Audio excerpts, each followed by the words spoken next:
मैंने तो एम्स में किया, बुरा हालत हो गया तो बोले पूरा काटना पड़ेगा। बोले नहीं हम मत कटाएंगे हम लोग, हमने फिर थोड़ा सा आंख बचाना है। तो ऐसे करके हम लोग फिर कोले बड़े प्राइवेट अस्पताल में दिखाते ताकि कुछ इलाज हो सके, आंख बच जाए। तो प्राइवेट अस्पताल में यही बात हुआ, सेम जैसे वही टेस्ट फिर बार करा, फिर वो 1 महीना निकल गया, फिर वो बहुत बुरा हाल हो गया। ठीक है ना।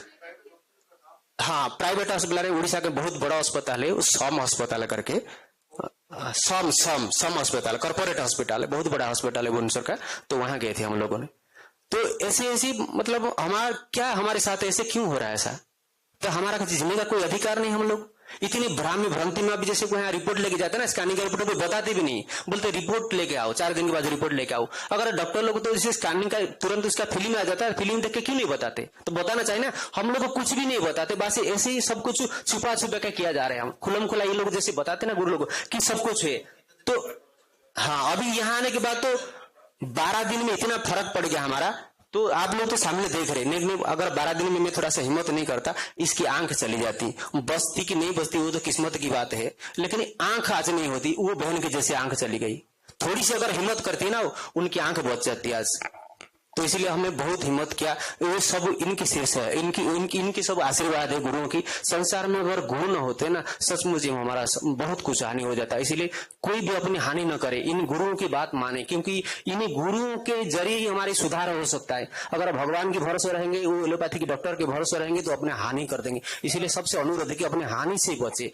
ठीक है। तो बस अब सबको यही हमारी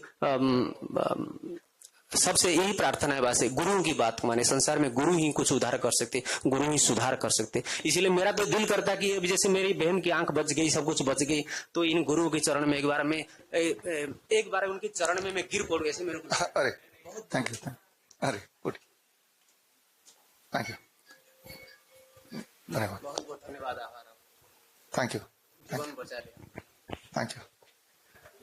देखिए, जीवन बचाने वाला तो ऊपर वाला होता है। आपने देखा जो भी नेचुरल थेरेपीज हैं वही आपको करना, चाहे घर बैठ के करें चाहे हिम्स में आके करें।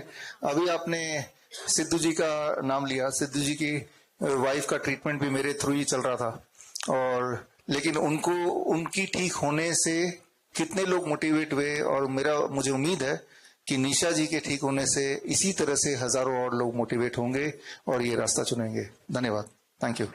तो अब हम बात कर लेते हैं हमारे अगले पेशेंट की, प्रतिभा जी आइए, आप चाहे तो यहाँ बैठ सकते हैं। इनकी कहानी थोड़ी ज्यादा दुखदाई है। उन्होंने तो राइट टाइम पे वहां से भाग के आ गए, but Pratibha ji right time पे भाग के आ नहीं पाई। लेकिन उसके आगे की और पहले की जो कहानी है थोड़ी सी जानना आपके लिए जरूरी है। उसके लिए आचार्य मनीष जी से को आग्रह करता हूँ, आए और थोड़ा सा आप बताएं। जी, वो मैडम को ही दे दो, कल तो आप ही बताओ अपने बारे में। नमस्ते, ओम आरोग्यमस्तु।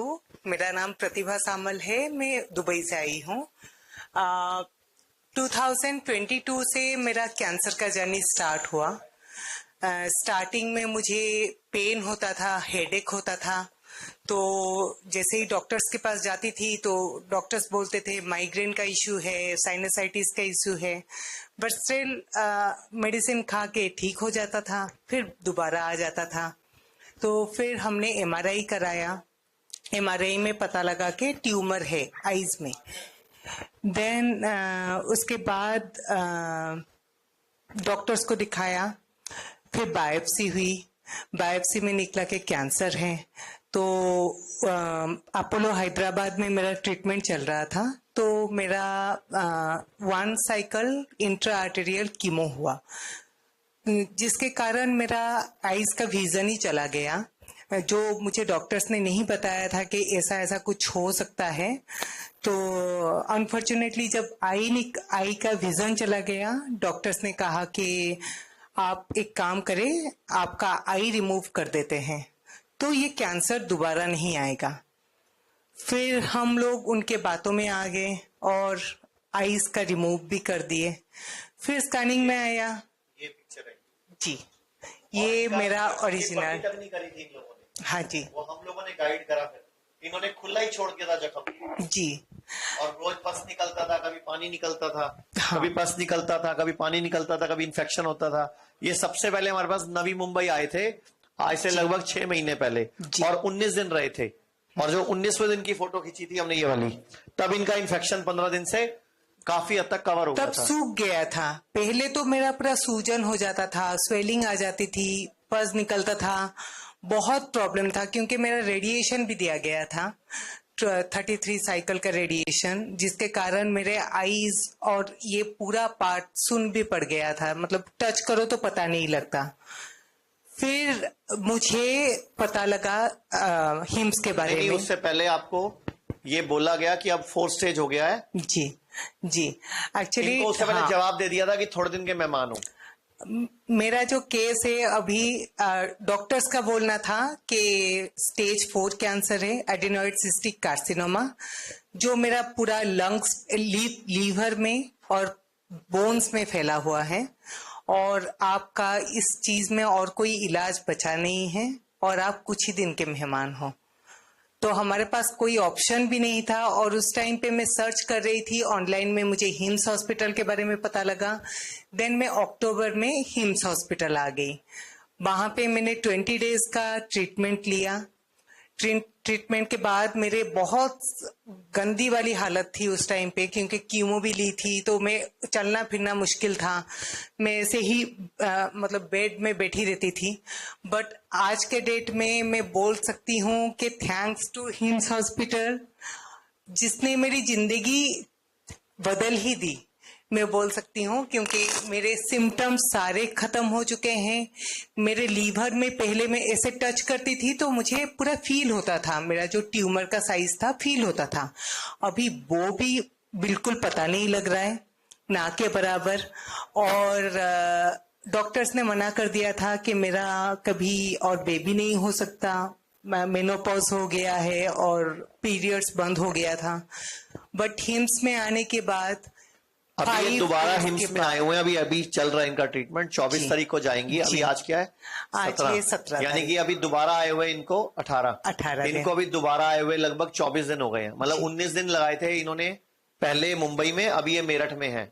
और इस बार जब ये आए हैं तो 6 दिन में इनके पीरियड्स भी शुरू हो गए आने। और 4 दिन पहले 5 दिन पहले इनका मुझे फोन आया कि मेरे लीवर वाली गांठें भी, जो मुझे लीवर में फील होती थी, वो भी पता नहीं लग रहा। अभी वो लीवर में दर्द भी नहीं है और गांठ भी गायब है और पीरियड्स भी दोबारा शुरू हो गई। तो ये, और इनको ये बोला गया था कि जब इनको 4th स्टेज था, इनका इलाज नहीं है उनके पास, बट फिर भी वो बोलते हम कीमो ही करेंगे। मतलब बोलते, डॉक्टरों ने क्या बोला कि इलाज नहीं है, आपके पास कुछ दिन बचे हैं। तो इन्होंने, मैं क्या करूं? तो बोलते नहीं, हम फिर भी कीमो ही करेंगे। और फिर इनकी कीमो हुई, रेडिएशन हुई, और उसके बाद इनकी हालत बहुत बुरी हो गई। इनको सारा दिन दर्दें होती थी, बैठा नहीं जाता था, पेन्स होती थी, और इनकी हिम्मत है, गंदी वाली बैक पेन होती थी, जिसके कारण मैं पूरा लेटी ही, मतलब मेरे लिए उठना भी बहुत ही मुश्किल हो गया था। एक सिचुएशन ऐसा भी था। बट आज के डेट में मेरे शरीर में पेन भी नहीं है, मुझे देख के कोई बोल भी नहीं सकता कि मैं बोला कि आपने मिसेस इंडिया में पार्टिसिपेट करना है, दुबई में भी करना है, इंडिया में भी करना है, और आपने एक मोटिवेशनल ट्रेनर बनना है, दुनिया को मोटिवेट करना है, ताकि डॉक्टर की बातों में आके, जैसे इन्होंने आंख खोदी और इनकी आंख निकाली ये कह के थी कि अगर आंख निकाल देंगे तो कैंसर पूरी बॉडी में फैलेगा नहीं। और ये 100% बोल रहा था इनको। डॉक्टर ने बोला 100% चांस है, आप आंख निकलवा लो अपनी, तो आपकी बॉडी में कैंसर नहीं फैलेगा। और उसके अगले पेट स्कैन में लीवर में, बोन्स में, पेट में, हर जगह कैंसर फैल गया। फिर वही डॉक्टर बोल रहा है अब आपके पास दिन बहुत कम है, 1.5 महीना है कि 2 महीने है, पता नहीं है। और आज मैडम को उस बात को 1 साल हो गया, जिंदा घूम रही है आपके सामने। अब या तो उनकी आत्मा घूम रही है या वो सच घूम रही है। और एक चीज मैं बताना चाहती हूँ कि जब भी मेरी मौत होगी, वो कभी कैंसर के चलते तो नहीं मरूंगी, क्योंकि हिम्स हॉस्पिटल आने के बाद इतना इंसान के अंदर में कॉन्फिडेंस आ गया है, इनके ट्रीटमेंट और इनके जो भी प्रोटोकॉल है उसके चलते मेरी लाइफ बदल ही गई है। तो मैं इतना खुश हूँ आज के डेट में। मेरा एक 7 साल का बेटा भी है। अब तो ऐसा है कि मैं कैंसर को मारूंगी, मैं खुद नहीं उससे मरने वाली। जी। अगर आप diabetes, hypertension, heart disease, cancer, chronic kidney disease, liver failure etcetera से परेशान हैं और पूरी तरह से दोबारा स्वस्थ होना चाहते हैं, by correcting your body clock, by correcting your circadian rhythm, contact कीजिए अपने ही शहर में the nearest doctor BRC clinic और डॉक्टर BRC हॉस्पिटल।